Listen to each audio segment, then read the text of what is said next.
Good morning, everyone. We're going to begin a study of the life of Joseph.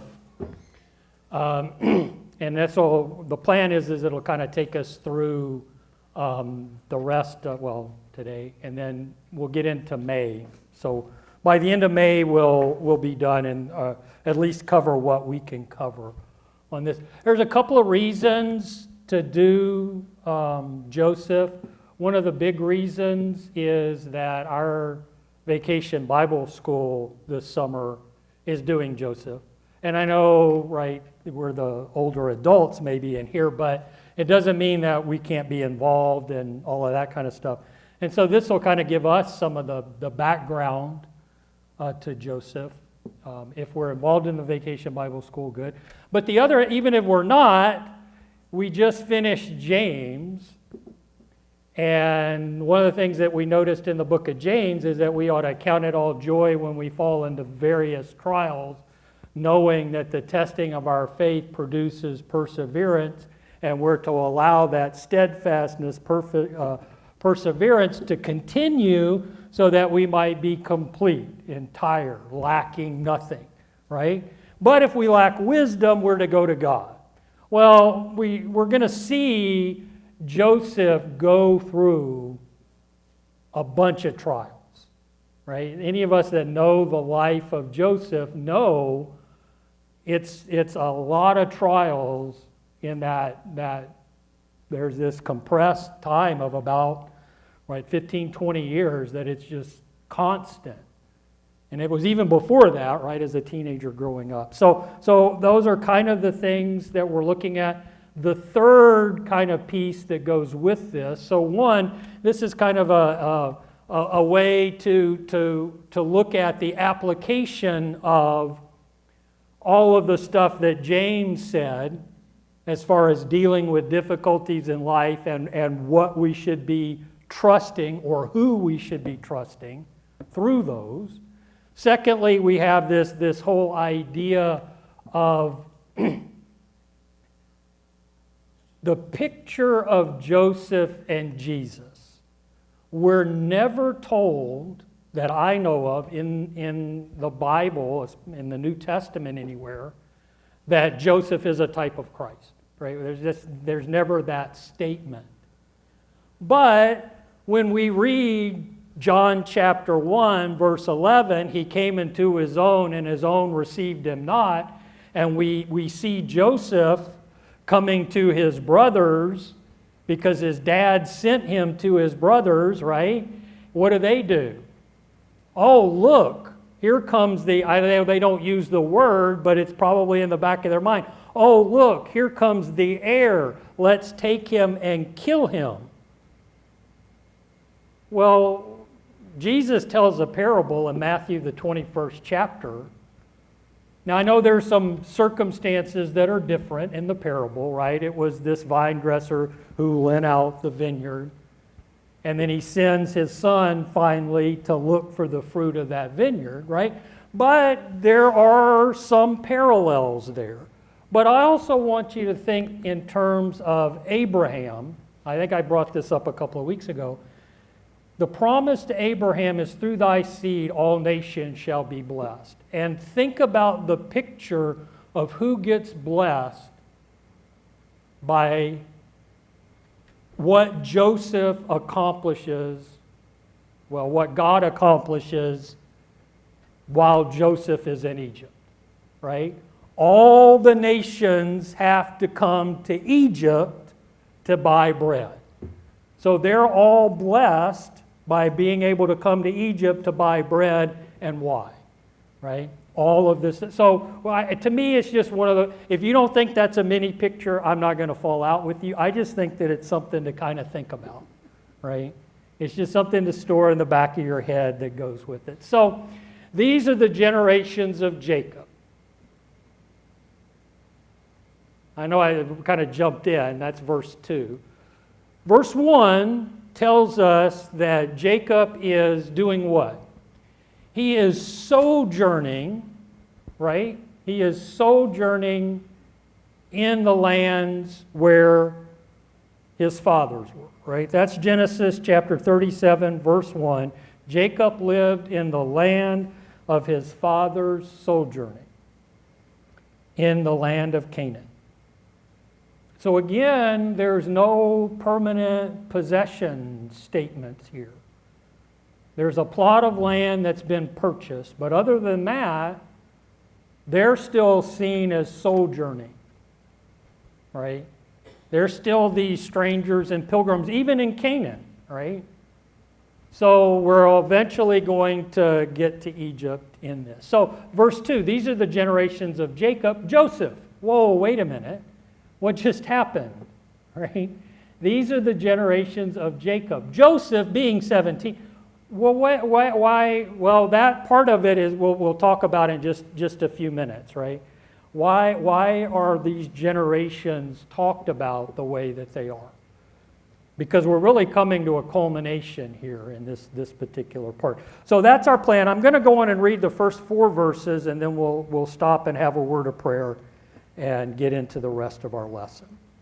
So again, Genesis chapter 37, beginning in verse 1, it says that Jacob lived in the land of his father's sojourning, in the land of Canaan. These are the generations of Jacob. Joseph, being 17 years old, was pasturing the flocks with his brothers. He was a boy with the sons of Bilhah and Zilpah, his father's wives. And Joseph brought a bad report of them to their father. Now Israel loved Joseph more than any other of his sons, because he was the son of his old age, and he made him a robe of many colors. And when his brothers saw that their father loved him more than all his brothers, they hated him and could not speak peaceably to him. Let's take a moment and offer some words of prayer. Our great God and Father, we're oftentimes awed at your mercy and your grace, the foresight and providence in your plans that from ages of old you had sought to bring your children back to you, that they would love you and serve you and depend upon you. As we take this opportunity to look at this particular family, and especially this son Joseph at this time, help us to demonstrate a faith that would seek to love you and honor you and depend upon you in all things. Be with us in our study. Help us to open our hearts and minds to these great truths. In Jesus' name we pray. Amen. My kind of idea that I've always kind of had with this particular section, I label it grace on the go. It actually starts earlier with Abraham, right? Abraham chapter 12, we have this grace on the go because we have all these people and they're just kind of going, right? There's no settlement. Yeah, they spend generations in a particular area, but there's always this idea that we're in flux, right? We're sojourning, we're on the move, we're going. Jacob, we're going to find out in a couple of chapters that Jacob is going to be concerned about moving. And so God is going to tell him, this is part of my plan. It's okay for you to go down to Egypt. So there's going to have to be God's intervention along the way, other than just how God intervenes in Joseph and the surroundings in this particular story. So I want to talk a bit, though, about it says these are the generations of Jacob, and then he all of a sudden starts talking about Joseph. Part of the reason of that is we know a lot about Jacob up to this point.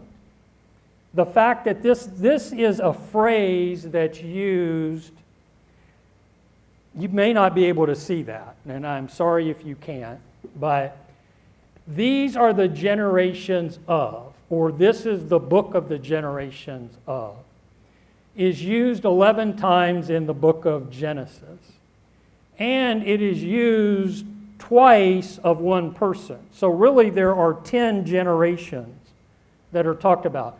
Genesis chapter 2, verse 4, these are the generations of the heavens and the earth. Genesis 5:1, this is the generations of Adam. 6:9, generations of Noah. 10:1, the sons of Noah. 11:10, Shem, who happened to be one of the sons of Noah, but he's going to expand it. Then it jumps to Terah, 11:27. These are the generations of Terah. 25:12, the generations of Ishmael. 25:19, the generations of Isaac. And then in chapter 36, verse 1 and 36, verse 9, you have these are the generations of Esau. And then finally here in chapter 37, verse 2, these are the generations of Jacob. That's going to be it as far as the generations. So, right, there's not going to be another listing of these are the generations of in the book of Genesis. We're going to see a lot more genealogies in the Old Testament, but it's just this phrasing stops at this point. The other thing that kind of goes along with this is a part of the background. When we move into Joseph and his brothers, we're not going to find, and God told Jacob to do this. God said to Abraham, do this. God to Isaac, here's something you need to know, the promise, right? We have in Abraham, Isaac, and Jacob, God talking directly to them. We don't have specific instances of that in the book of Genesis going forward. God does a lot with Jacob and Joseph. With Joseph, right? But we don't have any statements where God is directly telling Joseph, this is what you need to do. We just don't have that statement. I'm not saying God didn't talk to Joseph directly that way. We just don't have that recorded. What we have recorded is that God gives him the ability to interpret dreams. That's what he says. I can't do it. God can give the interpretation. So, we have this initial kind of setup. These are, from our kids' Bible class kind of pictures, right? We get number one, we get this statement that he was given a coat of many colors, right? And that's debated, right, back and forth. We don't know what the phrase means because the word can mean wrist and ankle, right? But it can also mean something that has to do with floral, right? It's ancient Hebrew. So the idea is that whatever it is, I'm just going to keep referring to it as the coat of many colors because that's what we generally know it as. There's something distinctive about this garment, right? If it was long sleeved, most people didn't wear long sleeves because if you wore long sleeves, it was a lot harder for you to work. And so people that ran around with long sleeves were generally the people that were telling other people what to do. Because if I go out and try to tell you or do it myself, I'm going to get either my sleeves or the bottom of my garment all caught up, right? And so, again, I don't know, but now why would Jacob do this? Well, we're told, right? But some of you know part of the story coming up to this. What have the older brothers been up to? Right? When we go to some of the names that come up, we have the firstborns, right? Reuben, Simeon, Levi, and Judah. Did I get Simeon and Levi right? All right. So we start with Reuben and we're going to end with Judah. He's going to go through all four of these sons, right? But whatever has happened, this seems to be him designating Joseph as the heir. That's what it seems like, right? Ultimately, he does this, right? When Jacob adopts Ephraim and Manasseh, that gave Joseph the double portion, right? That they were both Joseph and then they become two. So that's the double portion ultimately does fall to Joseph. The leader will come from somewhere else. Where does the leader come from? Judah, right? The leader will come from Judah. And we'll talk about that in just a few minutes, how that part of it all falls out. There, in chapter 37 at verse 4, they could not speak peaceably or peacefully to him. That's how far this animosity had gotten. And part of it, we can't, I don't mean this to just totally absolve Joseph in this, because he's 17 and we can talk about maybe he's a little arrogant, maybe he's a little brash, but maybe he's doing what he understands to be the right thing to do. It seems that the sons of Bilhah and Zilpah are engaging in activity that's bringing ill repute on the family. And so he's letting that be known. But the animosity grows, right? Then we have this magnificent kind of prophecy. And I want you to notice that the only thing that we know is that Joseph has the dreams. We kind of figure out what they mean, and the brothers kind of figure out what they mean. But it's not like Joseph said, here, I had this dream, and this is what it means. Not here. They figure it out pretty much on their own.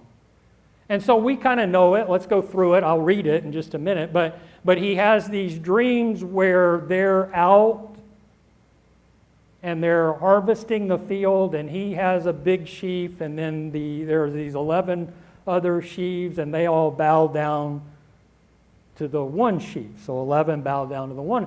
And the brothers are like, hey, are we going to be bowing down to you? Right? They thinking, you're 17 and are like wanting to take over because Jacob apparently favors you. And we got, oh yeah, you're Rachel's firstborn and all of that. And remember, by this point, Rachel has died when all of this is going on. So not only has Joseph held a very important place in Jacob's life leading up, but after the passing of Rachel, this becomes even greater, right? So, verse 5. Now Joseph had a dream, and when he told it to his brothers, they hated him even more. So you do kind of have the connecting piece as far as why did he tell them, right? He had a dream. Why did he decide to tell them? But he does. He tells them what the dream is. Behold, we were, verse 7. Behold, we were binding sheaves in the field, and behold, my sheaf arose and stood upright. And behold, your sheaves gathered around it and bowed down to my sheaf. The brothers said to him, are you indeed to reign over us? Are you indeed to rule over us? Oh, wait a minute. Are you indeed to reign over us? Are you indeed to rule over us? So they hated him even more for his dreams and his words. So let's stop for a minute. We're going to ask this question, and I just want you to kind of be building up, right? What all of this animosity is building. We have the favor, and now we have the dream. And notice what it says, and his words, right? It's not just that he had the dream, but he goes off and he tells them about it. So, is this one of those areas that maybe it would have been better to slow to speak? I don't know. We're just going to watch the fallout. The second one happens. Then, verse 9, he dreamed another dream and told it to his brothers and said, behold, I have dreamed another dream. Behold, the sun and the moon and the 11 stars were bowing down to me. But when he told it to his fathers and to his brothers, his father rebuked him and said to him, what is this dream you have dreamed? Shall I and your mother and your brothers indeed come to bow ourselves to the ground before you? And his brothers were jealous of him, but his father kept the sayings in mind. So again, I pointed out that Rachel is dead, so exactly, what the mother here is, if he's even talking specifically, or just that he's saying in general, right? Are you attempting to lord it over even your mother and your father? So that's part of it to kind of keep in mind. And this just increases, right? This is not going to help the feelings, the emotions that Joseph's brothers have towards him. This isn't going to endear this to them. And now he's even kind of got his father beginning to wonder about what's going on. But did that phrase jump out at you? There in verse 11, the end of verse 11. But his father kept the sayings in mind. Does that sound familiar to anybody? Sounds like Mary. Sounds like Mary, right? All of these different things happened in Jesus' life, and one of the authors will just put in there, but Mary pondered these things in her heart, or savor, or cherished, however, the different ways that gets said, that she retained these, and she kept trying. So Jacob is kind of, He's trying to figure out, how do I get this fractured family to function, right? And have I kind of gotten Joseph in trouble with his brothers because of the way that I've done it? So maybe I need to sharply rebuke him, or whatever it goes on. It's all background, right? What does Joseph ultimately do? He just keeps doing what his father tells him to do, right? I mean, when we read the rest of the story, Jacob is going to tell him, hey, I need you to go do this, and that's what he's going to go out and do. He's just going to keep doing what Jacob tells him, right? The rebuke comes, he says, okay, yeah, I don't know whatever else is going on, but the next point, we get to verse 12, right? And his brothers went to pasture their father's flocks near Shechem, and Israel said to Joseph, are not your brothers pasturing the flock at Shechem? Come, I will send you to them. So, and the response, and he said to him, here I am. And, verse 14, so he said to him, go now and see if all is well. That's the word shalom, right? We know that word shalom. People say peace or wellness, wholeness, right? And he's saying, just is everything the way it should be? And he says, okay, that's what I'm going to do. Right? So again, even with the rebuke, even with whatever the other things that are going on, Joseph is still going to do what his father asks him to do. Right? Now they're going up. Right? This is kind of, I think the first journey is like 50 miles, and then to get from Shechem up to Dothan is going to be another 15 to 20 miles, maybe 13. I forget the exact distances on all of that. This is a couple of day journey, right? And when he finally gets to Shechem and he doesn't find him there, right, he's going to have to keep going on. So there this isn't just, right, I mean, I don't know that many of us are just going to get up and say, hey, I'm going to walk to Shreveport, right? But, that's kind of, it's going to take him a while to do all of that. So, verse 15, oh, wait a minute, I forgot verse 14. So he said to him, go now and see if all is well with your brothers and with the flock, and bring me word. So he sent him from the valley of Hebron and came to Shechem. And a man found him wandering in the fields, and the man asked him, what are you seeking? I am seeking my brothers. He said, tell me, please, where are they pasturing the flock? And the man said, they have gone away, for I heard them say, let us go to Dothan. So Joseph went after his brothers and found them at Dothan. Oh, I know one thing I meant to say. The other thing that's going on here is Jacob, his name keep going back and forth between Jacob and Israel in this particular little section, right? And what did Israel mean? Okay, wrestled with God or strives with God, right? And that was the name that was given to Jacob after he wrestled with the angel, right?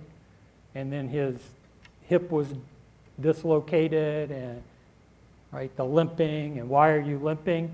So Joseph would have known something about his father's limping, right? Anyway, so we have, and Jacob is kind of the opposite of, well, I don't know if it's necessarily opposite, but what does Jacob mean? Usurper, it can mean trickster, right? And Jacob did some pretty tricky things, right, to his brother Esau. So, I mean, anyway, but he's one that has striven with God, and he's still with God, right? He doesn't abandon God. So, verse 18, if we pick up back in Genesis 37, and we pick up there in verse 18, they saw him from afar. So the brothers. Now, these are apparently just the 10, right? Apparently, Benjamin isn't with them. Benjamin is younger than Jacob. So Joseph here, he's about 17, and so what does that make? 13? I forget the exact dating on that, but right, Benjamin is still the apple of it, or the darling. His dad definitely not letting him go anytime soon. So he gets up there and he tries to find them, and they've moved on, and so he finds that they've moved up to Dothan, and if you look at the map of the Dothan Valley, like if you're down in the Dothan Valley, you look to the west and it goes up, and you look to the east and it just goes up, right? And so, I don't know, it's north and south. I'm sorry, it's not east and west. It's the valley goes like this. So if he'd be coming from the south and he'd hit the top of that, and if they were down in that valley, they just, oh, look at that. And if he's got a distinctive garment on, then they would definitely be able to figure out who's heading their direction. And so they hatch a plan. And what was the original plan? Let's just kill him outright. And let's just deal with this permanently. So they saw him from afar, verse 18, and before he came near, they conspired against him to kill him. They said to one another, "Here comes this dreamer. Come now, let us kill him and throw him into one of the pits. Then we will say a fierce animal has devoured him, and we will see what becomes of his dreams." So eventually, right, I'm gonna switch charts. Right, they're going to throw him in a pit, and eventually he's going to be sold from Dothan all the way down into the delta region of Egypt. So that's the kind of that one that's up there. But he's going to end up in Egypt when all of this is done. But I do want us to realize this. Right there in verses 19 and 20, here comes this dreamer. That really means master of dreams, right? And that's going to come up again. Come now, let us kill him and throw him into one of the pits. Then we will say that a fierce animal has killed him or devoured him, and we will see what they're trying to do. Then we will see what will become of it. Because if he's eliminated, there's nobody going to be able to bow down to him. Come, here's the heir. Let us kill him and take his inheritance. Are the brothers here, these 10 brothers, doing anything different than what Jesus describes in Matthew chapter 21 and that parable of the wicked vine dressers? I know they weren't his brothers, right? In the parable, the owner doesn't send his son to his brothers, right? He sends him to those he has leased the vineyard out to. But he comes into his own receive him not. Here is this situation where they're trying to frustrate what they understand this is going to go on. Yes? These are the patriarchs Yes, they are. These are the fathers of the house of God. Yes. Trying to kill. I mean, they're mean to kill. They are in, this is malice aforethought, right? We ever remember that in the old legal shows and stuff, where somebody did something with malice aforethought. They wanted to do this. This was not, oh my goodness, what happened? I can't believe that our little trick backfired so bad and he died, right? Hey, let's play a trick on our brother and then he ends up dying. No, that's not what happens here. They were intent to kill him, right? This has to be the most toxic family. And so a big question for everybody that talks about this all being made up stuff. Why would a religion that is trying to talk about God and being faithful include some of this stuff as this is what we came from? You know, there's a lot of quote unquote religious material out there, and they really don't ever talk about how bad we were that we came from, right? We were kind of the good people and had to deal, right? The book of Genesis, and it's not just the book of Genesis, it goes all the way through 2 Chronicles, and you can get into even some of the stuff, especially in Ezekiel. I mean, there are a couple of chapters in Ezekiel that are going to be, and you think this is bad, wait till we get to chapter 38, which we're not going to spend a lot of time on. But yeah, there are a couple of passages in Ezekiel that are even worse than, well, they're about as bad as Genesis chapter 38. But yeah, we have a consistent presentation in especially the first 5 books, Moses' books, that people aren't really good, but God can use even not good people to accomplish his purposes. And apparently, when Moses is putting all this down, thought this is the right thing to do. People need to know this. We need to know that God uses broken people and he can make things right. Yes?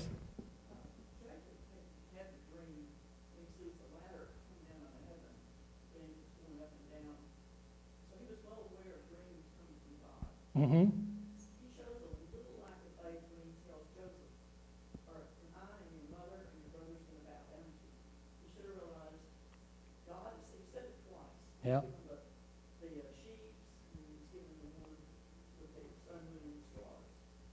But the brothers totally ignore that this is coming from God. And so when they say that what will become of his dreams, they're saying we can defeat God. Mm-hmm. Their attitude never changed from that point on through the persecution of Jesus, the scribes and the Pharisees. Basically, the heart of the Israel's family was hard-hearted and opposed to God. And God still was able to accomplish his purposes. But that didn't make them okay if they were perpetrating evil, right? You perpetrate evil, it has to be dealt with. And only God can deal with it. And we're fortunate because through Jesus Christ it can be dealt with. But at the same time, God can still use that for righteousness, but that doesn't make them righteous in doing it. So I think that's what you had a better point than that, but I wanted to emphasize that too. Yes, Jeff? Did you want an answer to your first question? Yeah, please do.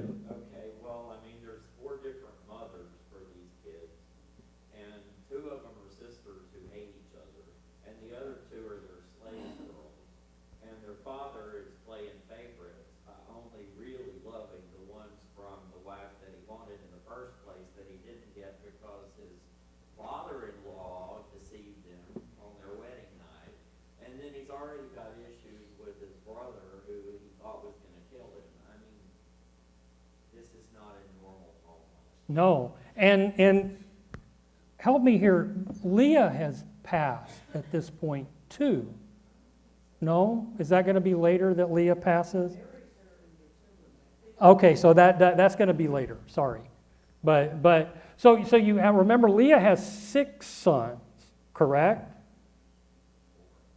No, she had 4, and then after the 4 are born to Bilhah and Zilpah, she ends up having 2 more before Joseph and Benjamin. So you end up having, she has 4, then Bilhah, then Zilpah, and then she ends up having 2 more. So she had a total of 6 children. And the 2 concubines had 2 each, and then, Oh, yeah, so we don't know how many daughters. We are only told of 1, right? And her brothers killed her husband. Yes. Yeah, this is a wonderful family, right? Right.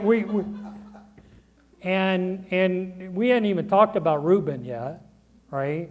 Because what Reuben has done has already happened at this point, right? We jumped into the story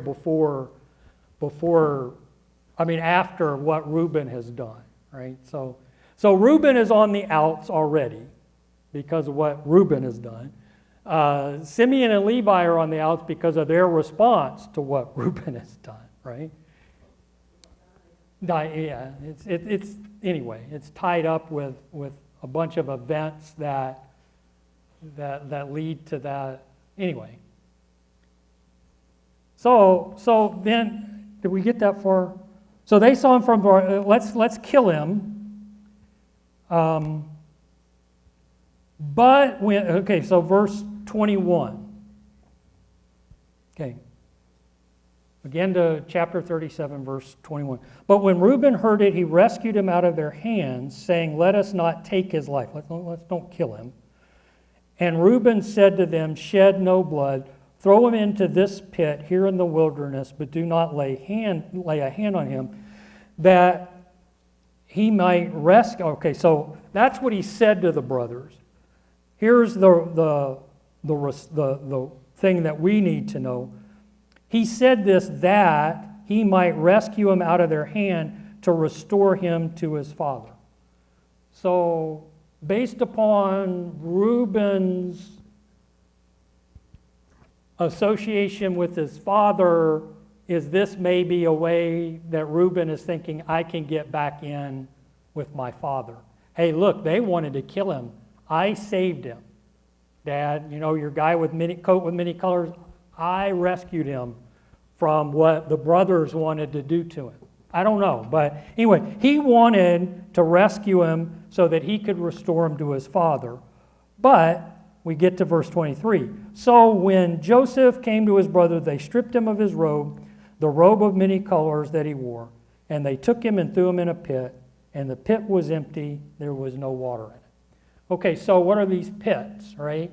You dug pits. You might line them, might not line them.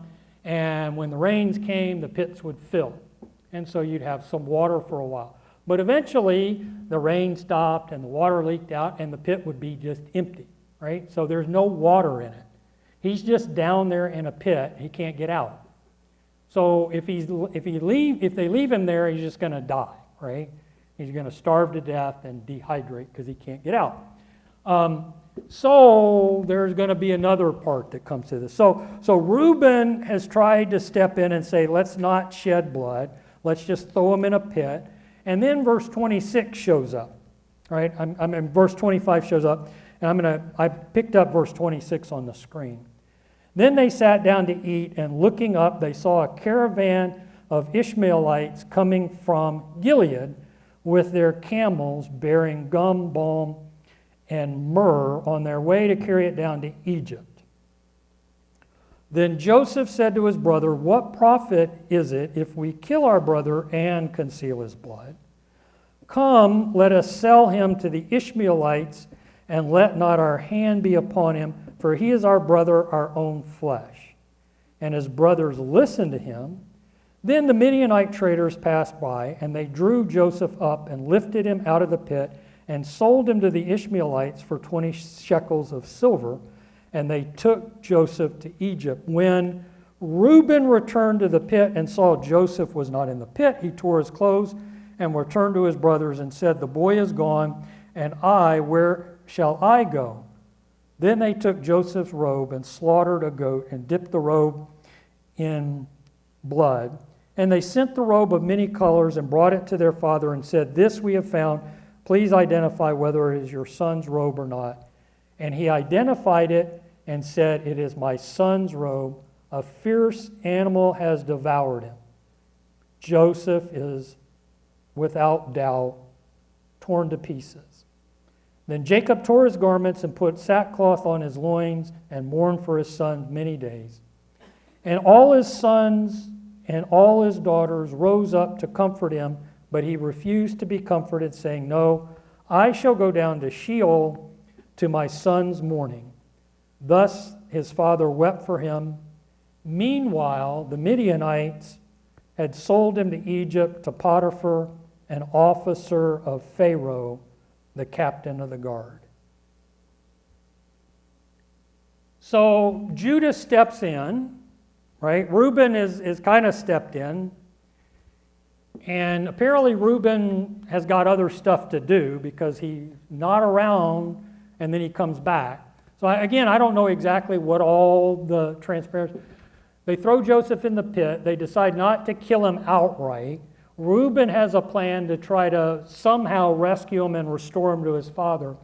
In the meantime, they see this trading caravan coming. So this is one of those areas that a lot of people that try to nitpick about the Bible want to say, well, you see, they got it all messed up. There are probably two different stories. One story was about Midianites, and the other story was about some Ishmaelites. And then when they tried to put the two stories together, they just couldn't figure out what was going on. Totally discounting whether or not God wrote it, right? They're basically saying the Bible is just a human product, and they took all of these sources and they just kind of meshed it all together.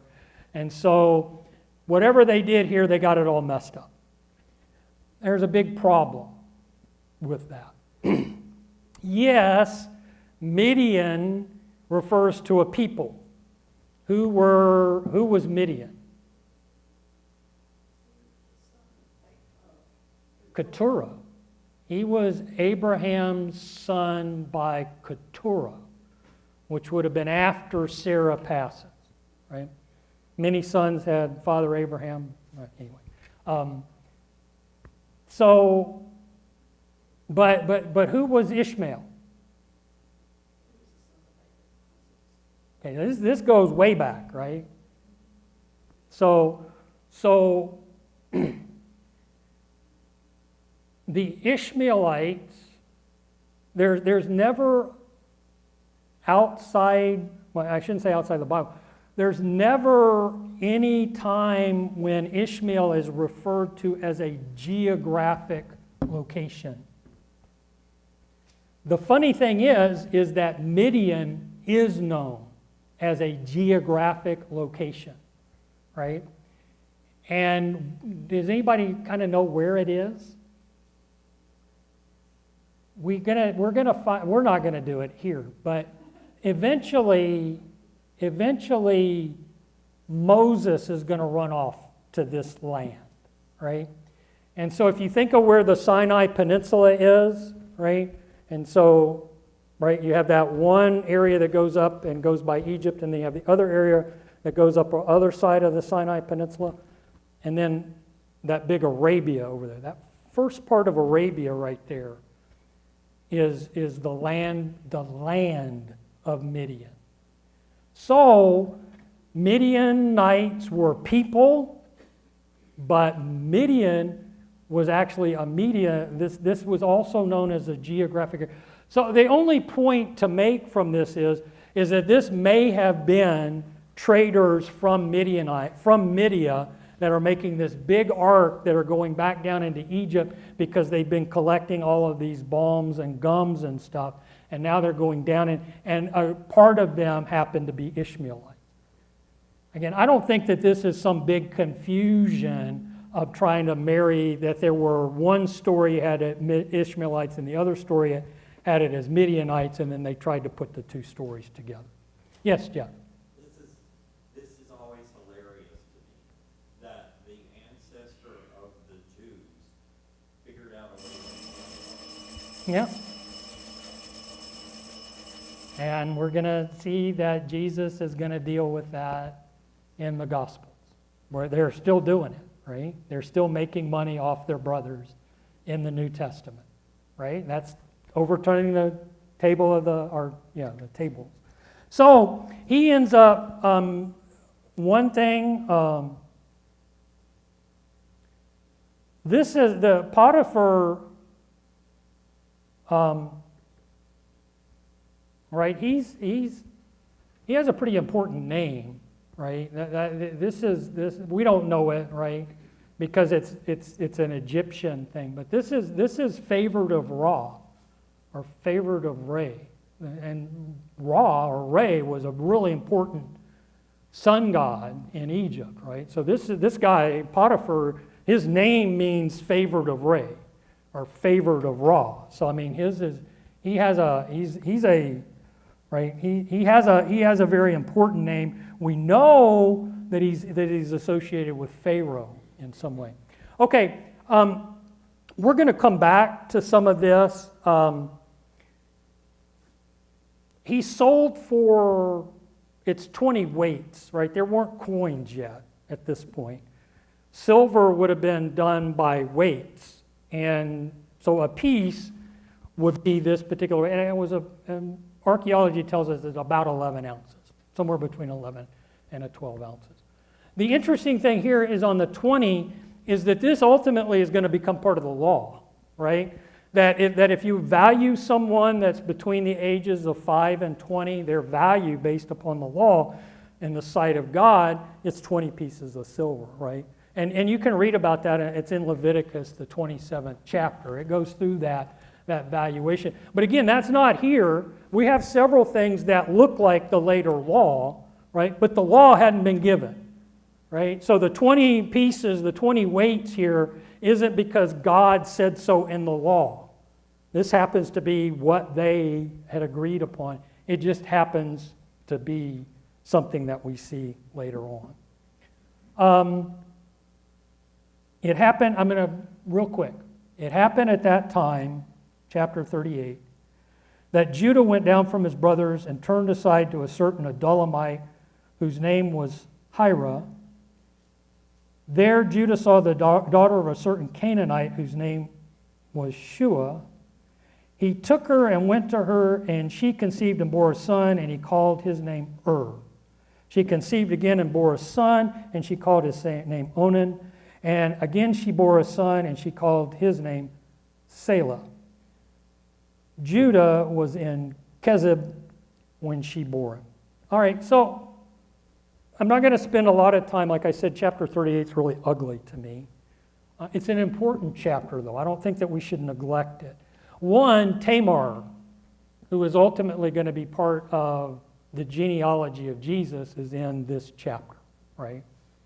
And it has all to do with the and the fallout that happens when